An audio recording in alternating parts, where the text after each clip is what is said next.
Hello दोस्तों, welcome back to my channel PCM classes में आपका स्वागत है। तो दोस्तों आज आपका जो टॉपिक होगा वो होगा औकलन के फार्मूले। मैंने बहुत सारे टॉपिक बताए हैं जहां पर मैंने औकलन के फार्मूलों को डिस्कस किया है। आज मैं उस सारे फार्मूलों को एक साथ बता रहा हूं। आप इन सारे फार्मूलों को जब तक याद नहीं करोगे तब तक आप औकलन के सवाल को नहीं हल कर सकते।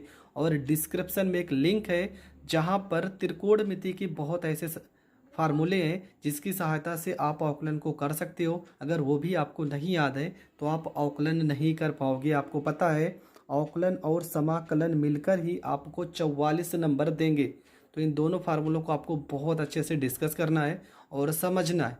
तो चलो शुरू करते हैं एक एक फार्मूले के बारे में और उनसे रिलेटेड सवाल कैसे पूछे जा सकते हैं उन सारे टॉपिक को क्लियर करेंगे।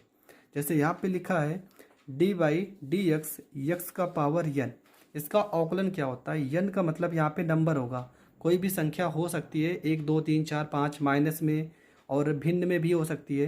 तो आपको करना क्या है, ये जो यन है ना इसको आपको लिखना है आगे एन।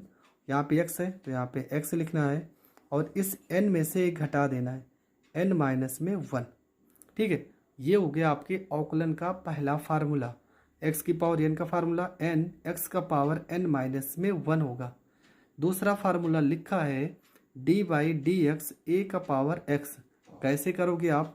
फार्मूला होता है ए का पावर एक्स और यहाँ पे होता है लॉग ई बेस में यहाँ पे होता है ए। ठीक है, ये हो जाएगा औकलन का दूसरा फार्मूला। अब तीसरे फार्मूले पे आते हैं। क्या लिखा है? D Y D x into sine x.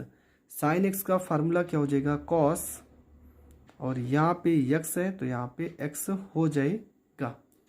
अगला फार्मूला है D Y D x into cos x. Cos x का फार्मूला होगा माइनस में, यहाँ पे हो जाएगा साइन एक्स हो जाएगा।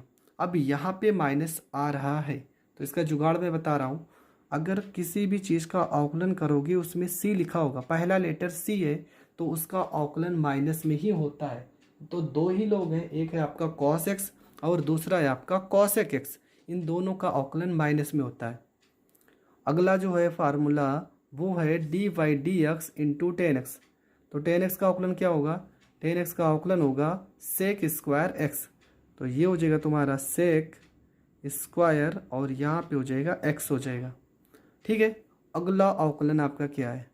D Y D x into sec X. औकलन क्या होगा? इसका औकलन होगा सेक एक्स इंटू में टेन एक्स हो जाएगा। ठीक है, sec X into tan X हो जाएगा। अगला औकलन है D Y D x into cosec X. तो कॉसेक एक्स का औकलन क्या होगा? माइनस में कॉसेक एक्स, माइनस में कॉसेक एक्स इंटू में कॉट एक्स। ठीक है, ये दोनों रहेगा कॉसेक एक्स का औकलन।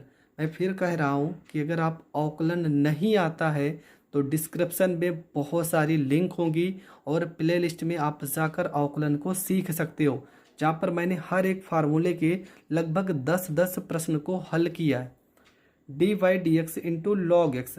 लॉग एक्स का औकलन क्या होगा? तो 1/x होता है लॉग एक्स का औकलन। अगला है आपका डी वाई डी एक्स ई का पावर एक्स। तो ई का पावर एक्स का औकलन क्या होगा? तो सेम ई का पावर एक्स का औकलन ई का पावर एक्स होगा। ठीक है, अब और बहुत सारे फार्मूले हैं उनको देख लेते हैं। जैसा कि लास्ट में लिखा है D Y D x under root sine x का औकलन क्या होगा? तो आपको पता है कोई भी चीज़ अगर रूट में लिखा होगा ना तो उसका औकलन कुछ नहीं करना है, आपको 1 लिखना है, बटा लगाना है, जो भी लिखा रहेगा रूट में यहाँ पे 2 लिखना है और सेम इसको ऐसे लिख देना है। रूट में कोई भी वैल्यू दी रहेगी, सबसे आसान तरीका बता रहा हूँ। आपको क्या करना है 1/2 और पूरा का पूरा वैल्यू लिख देना है। अब यहाँ पे जो वैल्यू लिखी रहेगी ना इसका दोबारा आकलन करना है। तो साइन का दोबारा आकलन क्या होगा? साइन का दोबारा आकलन हो जाएगा कॉस एक्स हो जाएगा और ये हो गया इसका आकलन। ठीक है, अब ये समझ चुके होंगे।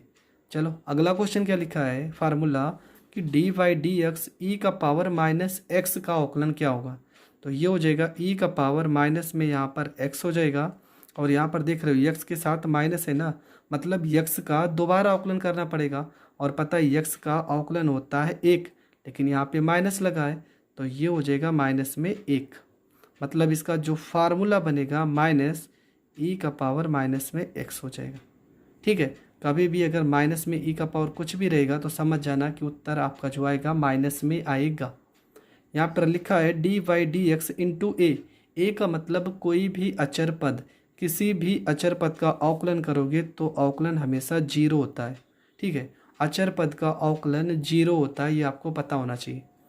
लिखा है D Y D x into x, तो एक्स का अवकलन क्या होगा, तो अभी बताएं, एक्स का अवकलन होता है 1।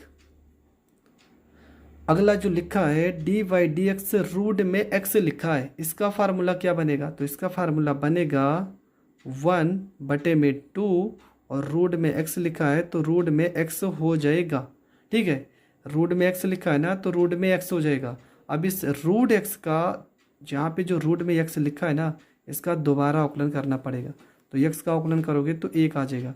मतलब आपका फार्मूला जो बनेगा 1/2 और रूट में एक्स हो जाएगा। अगला लिखते हैं, अगला फार्मूला है D Y D x into tan inverse x, तो टेन इनवर्स एक्स का अवकलन क्या होता है, 1/1 प्लस में एक्स का स्क्वायर होता है। ये हो जाएगा टेन इनवर्स एक्स का अवकलन का फार्मूला। इसके बाद लिखा है D Y D x into cos inverse x, तो इसका फार्मूला कैसे लिखोगे, माइनस में यहाँ पे सी आ रहा है ना तो माइनस में होगा -1 और बटे में √1 माइनस में एक्स स्क्वायर हो जाएगा। ठीक है, ये हो जाएगा इसका अवकलन। इसके बाद क्या बच्चा है, आपका बच्चा है D Y D x sine inverse x, इसका अवकलन क्या होगा, तो 1/में √1 माइनस में एक्स का स्क्वायर हो जाएगा। मतलब देखा जाए तो ये वैल्यू और ये वैल्यू दोनों तीनों थोड़ा कन्फ्यूजन आपको बना सकती है, कन्फ्यूजन आपके दिमाग में। करना क्या है, यहाँ पे सी लिखा है ना तो जो भी सी रहेगा उसमें हमेशा माइनस आएगा अवकलन में। ठीक है, तो ये हो गया फार्मूला, इसमें माइनस आता है और साइन वाले में यही फार्मूला होता है पर प्लस में होता है। अगला जो फार्मूला बचा है और आपका लास्ट फार्मूला बचा है D Y D x into cot x, यहाँ पर भी सी आ रहा है ना तो इसका भी अवकलन माइनस में होता है, कॉसेक स्क्वायर एक्स होता है, कॉसेक स्क्वायर यहाँ पे एक्स होता है। तो ये फार्मूले जो मैंने बताए हैं ये सारे के सारे फार्मूले अवकलन में यूज होंगे और इससे बाहर कोई भी फार्मूला अवकलन का नहीं है। हाँ, इसके बाहर जो भी फार्मूला है ना वो फार्मूला आपका त्रिकोणमिति का। ठीक है, वो फार्मूला आपका त्रिकोणमिति का। अगर आपको त्रिकोणमिति के कुछ ऐसे फार्मूले हैं और वो अगर आपको नहीं आते हैं तो आप अवकलन नहीं कर सकते हो। इसीलिए मैंने डिस्क्रिप्शन में एक और वीडियो फार्मूले का डाला है जहाँ पर अवकलन से रिलेटेड त्रिकोणमिति के फार्मूले हैं। अगर वो आप नहीं कर पाओगे तो आपको 100% अवकलन कभी नहीं आएगा, ये मैं गारंटी के साथ कह रहा हूँ। इसलिए उस वीडियो को भी ज़रूर देखिए और इन दोनों फार्मूलों को आप लिख लीजिए और अच्छे से तैयार कर लीजिए। ये दोनों फार्मूले ही आपकी अवकलन और समाकलन में बहुत सारे सवाल को हल करेंगे। आई होप आपको हर एक चीज़ समझ में आई होगी। किसी भी फार्मूले में अगर आपको प्रॉब्लम है तो डिस्क्रिप्शन में मैंने लिंक डाला है जहाँ पर इन सारे फार्मूलों की लगभग 6 या 7 सवाल हर एक फार्मूले पे बताया है। आप वहाँ से जाकर हर एक फार्मूले के बारे में देख सकते हो। तो मिलेंगे नेक्स्ट वीडियो में। आई होप आपको हर एक क्वेश्चन बहुत अच्छे से और फार्मूला समझ में आया होगा। तो अगर आपको समझ में आया है तो प्लीज़ वीडियो को ज़्यादा से ज़्यादा लोगों तक शेयर करें और अगर आप हमारे चैनल पर नए हैं तो चैनल को सब्सक्राइब करें।